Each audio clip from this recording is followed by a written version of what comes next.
ओम नमः शिवाय, श्री शिवाय नमस्तुभ्यम, जय श्री महाकाल। जैसा कि आप सब जानते हैं 25 जून 2024 को है आषाढ़ माह की चतुर्थी तिथि, मतलब गणेश चतुर्थी।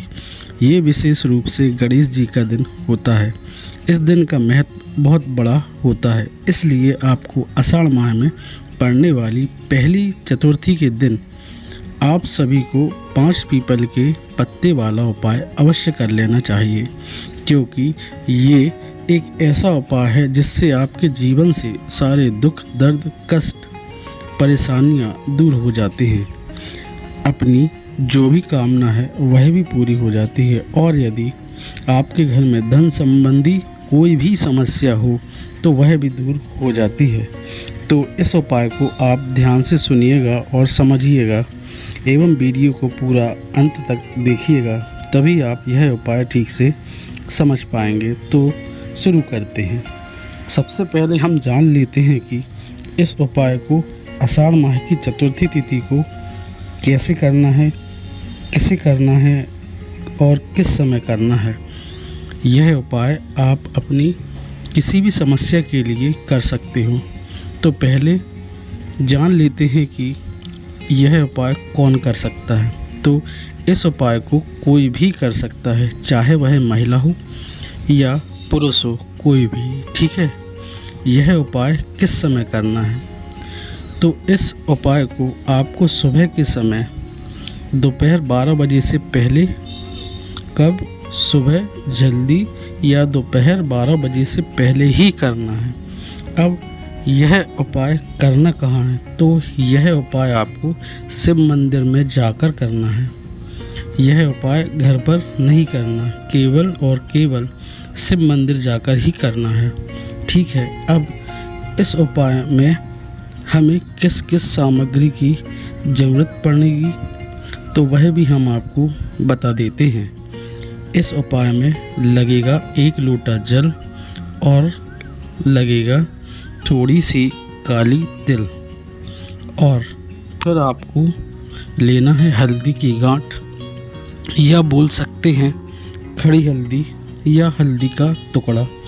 और इसी के साथ सबसे ज़रूरी चीज़ जो है वह पीपल के पत्ते। बस एक बात का ध्यान रखना कि ये पीपल के पत्ते रविवार के दिन हमें नहीं तोड़ना है। वैसे भी यह चतुर्थी मंगलवार के दिन पड़ रही है, तो हमें पीपल के पत्ते तोड़ने में कोई परेशानी नहीं होगी। तो आपको यह उपाय में पीपल के कितने पत्ते लगेंगे, इसमें पीपल के 7 पत्ते लगेंगे।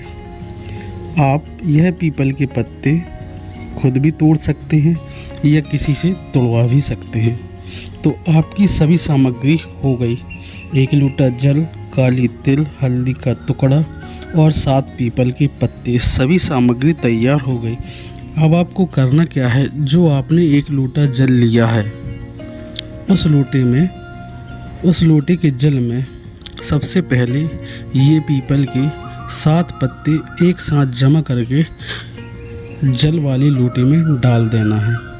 इसके बाद आपको काली तिल जो आपने थोड़ी सी ली है इस लोटे वाले जल में डाल देना है। इसके बाद आपको हल्दी की गांठ या हल्दी का टुकड़ा इसी जल के लोटे में डाल देना है। जैसे ही सारी चीज़ें आप एक लोटे जल में डाल देते हो तो आपका उपाय वाला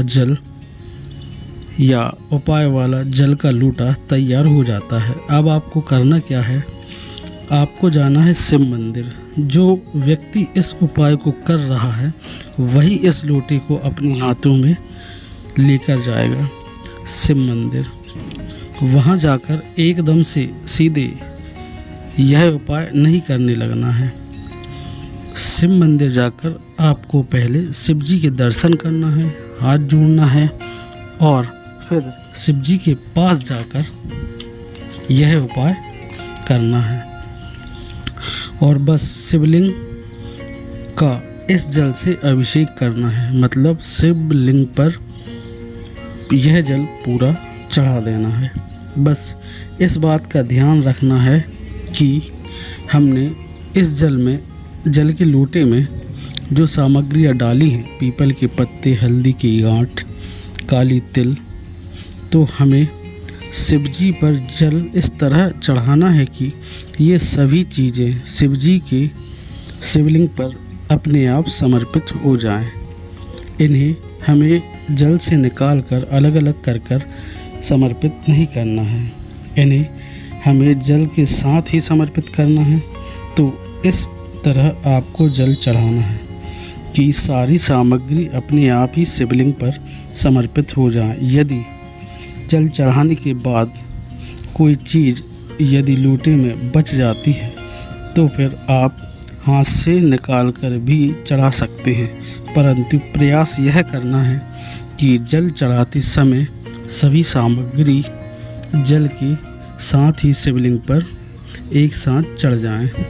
अब चढ़ाने के बाद आपको 7 पीपल के पत्तों को इकट्ठा करना है। मतलब आपने जल चढ़ाया तो सभी पीपल के पत्ते जल के साथ शिवलिंग पर चढ़ गए होंगे और सभी पीपल के पत्ते इधर उधर हो गए होंगे, मतलब शिवलिंग के ऊपर इधर उधर हो गए होंगे। तो सबसे पहले पूरा जल चढ़ाने के बाद आपको करना है कि पीपल के 7 पत्तों को वापस से शिवलिंग के ऊपर से उठाकर जमा करना है, इकट्ठा करना है।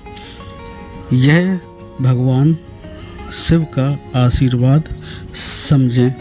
जैसे कि आप ये पीपल के पत्ते को जमा कर लेते हैं तो इन पत्तों में पानी की बूंदें होंगी। तो इन पत्तों को जमा करने के बाद सबसे पहले अपने ऊपर छिड़क लेना। कुछ बूंदें आपके ऊपर आ जाना चाहिए, क्योंकि इन पत्तों में जो जल लगा है वह शिवजी का आशीर्वाद है। और पीपल के पत्तों पर लगा जल अपने ऊपर छिड़कने के बाद 7 पीपल के पत्ते वहीं कहीं अलग रख देना, वापस शिवलिंग पर नहीं चढ़ाना। और फिर वहीं शिव मंदिर में थोड़ी देर बैठ जाना और जो आपकी कामना है वह बोलना, या जो दुख कष्ट परेशानी चल रही है आपके जीवन में उससे छुटकारा पाना चाहते हो तो आप वह भी बोलना। किसी एक ही काम के लिए आप अपनी मनोकामना बोलना। किसी एक ही काम के लिए आप ये उपाय कर सकते हो। और अपनी मनोकामना बोलने के बाद आपको श्री शिवाय नमस्तुभ्यम का कुछ देर वहीं शिव मंदिर में बैठकर जाप करना है और फिर आप प्रार्थना करके अपने घर के लिए जा सकते हो। यह उपाय आपका पूर्ण हो जाएगा। वीडियो पसंद आए तो लाइक कीजिए, सब्सक्राइब कीजिए। धन्यवाद। ओम नमः शिवाय। श्री शिवाय नमस्तुभ्यम।